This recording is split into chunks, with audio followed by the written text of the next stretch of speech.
nama saya Nicholas dari RPL 11. Hari ini kita bakal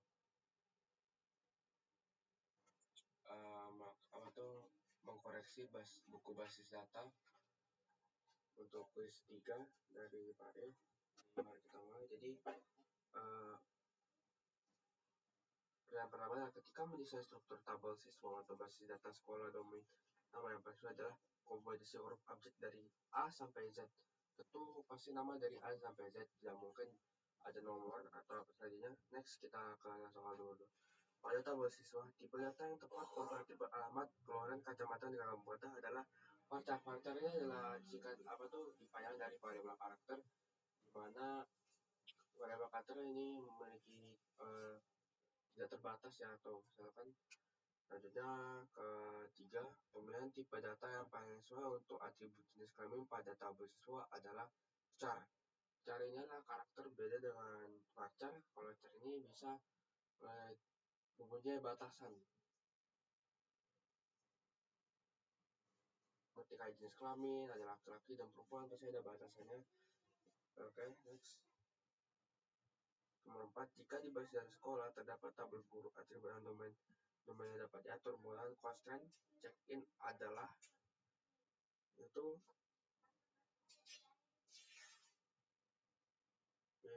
telepon. Next, nomor 5, pada tabel siswa atribut yang sebaiknya menggunakan tipe data char adalah NIS. Karena tipe data ini sama juga tidak bisa diubah atau punya batasan, maka NIS adalah paling tepat karena NIS tidak bisa diubah ataupun ditukar lagi. Nomor 6, pada tabel pelanggan terdapat sebuah atribut email perusahaan manajer tidak semua pelanggan. Berdasarkan pilihan kuasa di atas, kuasa yang sudah digunakan untuk atribut email itu adalah 2 dari 3, unique dan check like. Karena unique ini adalah database yang harus datanya unik dan tidak bisa diubah lagi atau diganti, dan cocok banget untuk tidak semua orang punya email. Jadi konstan yang cocok untuk atribut adalah 2 dan 3, unique dan check like. Pada di MS SQL dibangun toko 3 basis data, yaitu basis data toko A, toko B, dan toko C. Jika Anda ingin menambahkan sebuah tabel ke basis data toko A, perintah SQL yang dapat digunakan untuk menambahkan basis data toko A adalah use toko A, yaitu jawabannya A. Next, nomor 8, statement SQL akan mengatur darinya silinder int4 notebook cek silinder in tanda pagar 1000, 5000 tanda pagar. Statement SQL akan mengatur itu B, nilai di atribut silinder hanya 10 dan 5000. Karena di sini dia memakai koma, jadi yang benar muncul adalah 10 dan 5000. Pada tabel guru di basis data sekolah, manakah atribut yang dapat diatur untuk melakukan constraint check dan between. Dan next, nomor 10, constraint yang memastikan bahwa sebuah atribut tidak dapat mempunyai nilai yang sama adalah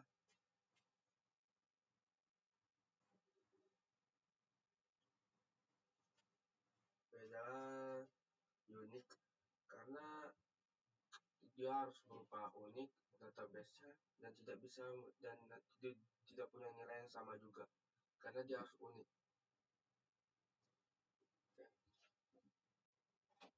Oke, next adalah untuk esai. Nomor 1, tuliskan 3 contoh atribut yang dapat menggunakan tipe data char. Ada 3, yaitu NIF, NIC, dan jenis kelamin. Next, nomor 2, kapan constraint check-in digunakan? Berikan 3 contoh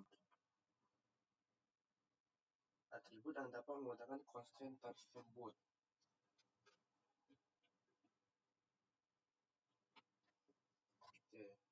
Dapat constraint adalah untuk memvalidasi. Pertama, kapan constraint check-in digunakan? Untuk validasi data baru ke dalam database. Dan contoh atribut adalah umur, gaji, dan tanggal lahir. Next, Nomor 3, sebuah tabel pembayaran digunakan untuk menyimpan catatan pembayaran uang SPP dari siswa jika uang sekolah yang harus dibayar adalah sebagai berikut. Kelas 10, 250, kelas 11, 300, dan kelas 12, 350. Tuliskan statement yang benar untuk menentukan tipe data ponsel yang diperlukan untuk atribut tersebut. Nah, tersebut adalah nama siswa, char, ID pembayaran INT, kelas varchar, total pembayaran INT, dan kosnya adalah primary key, foreign key, dan check.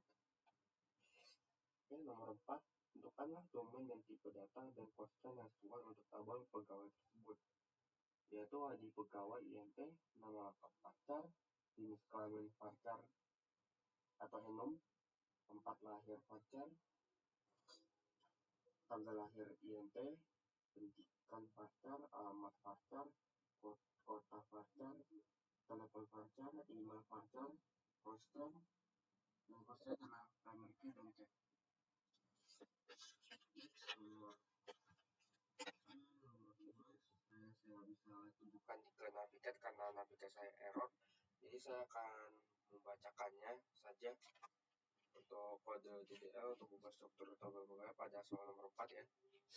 Dan ini pertanyaan nomor 5, yaitu create table, tanda pagar, ID pegawai underscore pegawai INT, tanda pagar 11, atau increment, koma, nama underscore lengkap varchar, tanda kurung 255, koma, jenis underscore kelamin enum, tempat underscore lahir varchar 255, tanda kurung ya, koma, tanggal underscore lahir integer, tanda kurung 11, koma, pendidikan varchar, tanda kurung 255, koma, alamat varchar, tanda kurung 255, koma, kota varchar, tanda kurung 255 varchar, 255, koma, telepon varchar, tanda kurung 255, koma, email varchar, tanda kurung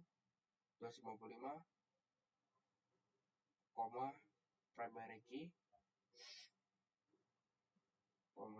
terus koma, tanda kurung ID underscore pegawai lagi, tanda kurung 2 kali. Oke, begitu saja penjelasan saya hari ini. Semoga dimengerti ataupun tidak. Maaf kalau ada salah kata. Terima kasih.